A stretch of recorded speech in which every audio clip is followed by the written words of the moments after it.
ആദ്യം ഇല വന്നു.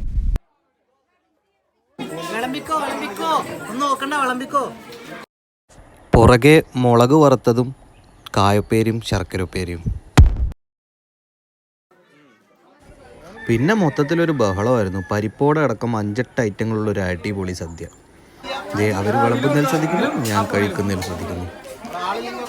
2 തരം കറികളുണ്ടായിരുന്നു. ഒന്ന് മോരുകറിയും ഒന്ന് സാമ്പാറും. രണ്ടും നമ്മൾ മാറി മാറി ട്രൈ ചെയ്യണമല്ലോ. അതുകൊണ്ട് ചോറിൻ്റെ 2 തലയ്ക്കും കുറേശ്ശെ വെച്ചിട്ടുണ്ട്. അതാണല്ലോ അതിൻ്റെ ഒരു ശരി. രണ്ടാമത് മോരുകറി ഇങ്ങ് മാറ്റി വെക്കുക, സാമ്പാർ ഒഴിച്ച് ചോറെടുക്കുക, പപ്പടം എടുക്കുക, നന്നായിട്ട് മിക്സ് ചെയ്യുക. കുറച്ച് ഉപ്പേരി ഒരു മേൻപൊടിക്ക് ഇരുന്നോട്ടെ. എന്നാൽ ഈ പരിപ്പുവട ചോറിൻ്റെ കൂടെ ഇങ്ങനെ കഴിക്കാൻ കോമ്പിനേഷൻ അറിയാമെന്ന് പറഞ്ഞ് പറഞ്ഞായിരുന്നു. ഇതിൻ്റെ ഇടയിൽ കൂടെ കുറച്ച് ചൂട് രസമായാലോ.